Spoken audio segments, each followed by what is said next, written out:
लेकिन शिवम, उन्हें अपने सवाल पूछने हैं ना, आप उन्हें उनकी मर्जी के सवाल पूछे उन्होंने गृह मंत्री से सवाल पूछे, उन्हें नहीं चाहिए ना पेपर लीक पे। वो तो कह रहे हैं कि एग्जीक्यूशन पिछले वाले का ही नहीं करा पाए, इस वाले का क्या खाक कराएंगे आप? वो तो भरोसा ही नहीं रख रहे आप पे। लेकिन वो कह रहे हैं कि लाठियां चलवा दी आपने, पैलेट गन चलवा दी दिल्ली में पैलेट गन चलवा दी। वो तो आप पे सवाल कर रहे हैं। बस फिर बात ही खत्म हो जाती है। अगर उनको शिक्षा व्यवस्था पर हमसे सवाल ही नहीं पूछना है तो दे स्टैंड एक्सपोज है। नहीं उनको जिस तरीके की स्थिति है, ऐसा थोड़ी कि सवाल आपके मन का पूछे, नहीं आप जो मना है नहीं वो उसका भी पूछे। अच्छा। भाई बिल तो पेपर लीक को लेकर था ना, विषय पेपर लीक है।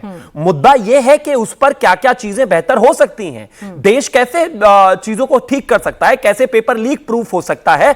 धरना जो था वो पेपर लीक के खिलाफ था, नीट के खिलाफ था और उन तमाम चीजों के खिलाफ था। आप इस पर भी सवाल उठाते, कोई प्रॉब्लम नहीं है और मैं इस पर भी जवाब देकर जाऊंगा। लेकिन आपके पास परीक्षाओं से रिलेटेड, खैर खुद ने दी नहीं तो खैर परीक्षाओं से रिलेटेड सवाल क्या होंगे, लेकिन एक सवाल नहीं था। अब आगे आता हूं, जहां तक विषय, सबसे पहले तो AK-47 वाले विषय को एड्रेस करते हैं। उस विषय में जो कांस्टेबल पटेल थे उनकी तरफ से एक स्टेटमेंट भी आया, जब चारों तरफ से उनको भीड़ ने घेर लिया, आत्मरक्षा में उन्होंने हवा में गोली चलाई, बावजूद उनको जो है हटा दिया गया और उसके अलावा विभागीय कार्रवाई उन पर हो रही है। जहां तक बात पैलेट गन का विषय है, चाहे वो MLC रिपोर्ट हो चाहे किसी भी तरह की रिपोर्ट हो, उसकी कोई पुष्टि अभी तक नहीं हुई है। और जहां तक बात आगे स्थितियां खराब और लाठीचार्ज की, आप कह रहे हैं पैलेट गन नहीं चली। हाँ, और आपने जो शरीर में से पैलेट निकले हैं वो किस चीज के? मैं मानता हूं कि उस पर भी जांच होने की आवश्यकता है। अगर उनके पास इस तरह की कोई चीजें हैं तो वो आगे लेकर आए। मैं मानता हूं कि वहां पर इनके बकौल विपक्ष कम से कम वहां 5 लाख लोग थे। और डायरी एंट्री में पैलेट किस लिए, पैलेट गन किस हाँ, लिए, लेकिन वहां MLC में कोई रिपोर्ट नहीं। वो पैलेट गन किस पे चली फिर? मैं मानता हूं कि वो आके सामने क्लैरिटी करें। अगर किसी के पास है, आप अपनी तमाम जांच कराइए, सारी चीजों को आगे लेकर जाइए। अगर मालखाने से पैलेट गन इशू हुई है, पैलेट गन राउंड फायर हुई है ना, एक एक गोली का हिसाब देना पड़ता है ना भाई, है ना? तो वो कहीं तो चली है ना। दिल्ली में पैलेट गन चलाने की नौबत क्यों आ गई? अब वो कैसे चली है, हवा में चली है, उस पर क्या किस तरीके के इस्तेमाल हुए, मैं तो मानता हूं कि सुप्रीम कोर्ट में सारा विषय चला गया है। ठीक है, लेकिन विषय यहां पर यह भी है कि रेल भवन जो करीब 100-125 मीटर का भी एंट्रेंस है, जो जहां से हम एंट्री करते हैं, वहां पर किस तरह की स्थितियां थी, आज इस देश ने CCTV के माध्यम से देखा। और स्थिति इस हद पर जब आ जाए तो आप कैसे करेंगे? क्या चाहते हैं आप? कैपिटॉल बनाने की स्थिति चाहते हैं? आप चाहते हैं कि बांग्लादेश वाला हाल हो जाए? आप चाहते हैं कि नेपाल वाला हाल हो जाए?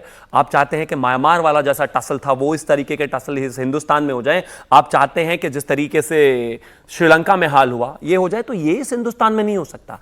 इस देश में आपका राइट टू प्रोटेस्ट बिल्कुल है, पूरे तरीके से है।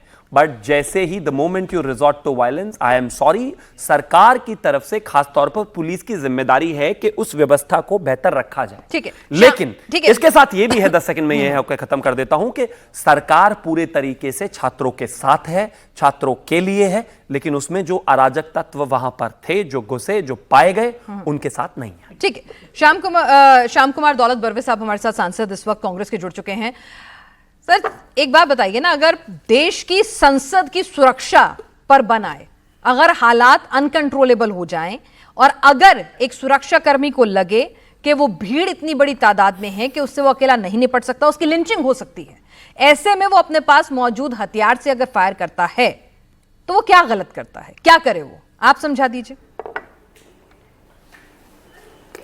नमस्कार पीनक जी, बिल्कुल आपने सही कहा है कि स्थिति अगर कंट्रोल करना है तो उसके नियम है और वो नियमों के तहत ही हमें कार्रवाई करना है।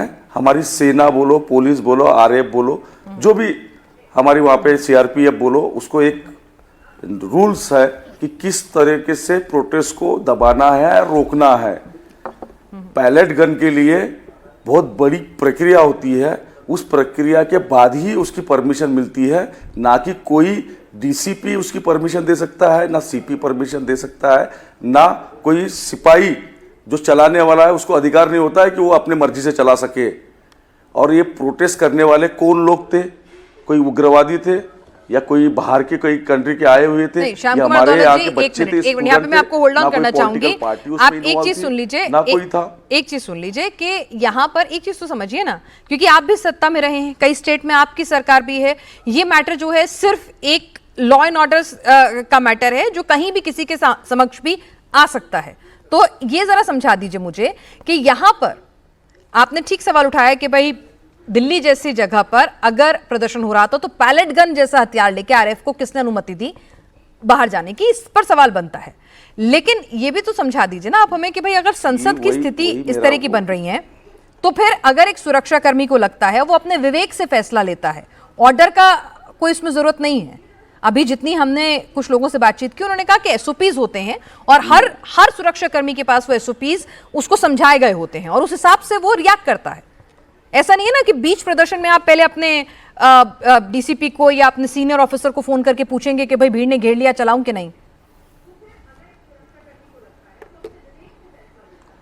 पीनाथ जी, आपने बिल्कुल सही प्रश्न किया है कि उसको उसकी एसओपी उसके पास होती है। जो भी सिपाही वहां पर होता है, चाहे वो आरएएफ का हो, सीआरपीएफ का हो या दिल्ली पुलिस का हो, लेकिन जब तक के कोई बड़ा अधिकारी ऑर्डर ना करे तब तक के पैलेट गन का यूज नहीं होता, कील वाले डंडे का यूज नहीं होता है। ये कर ही नहीं सकते हैं। ये सारे फोर्सेस को पता है कि कौन सी चीज उनको एसओपी के अंतर्गत उनको करना है और कौन सी नहीं है।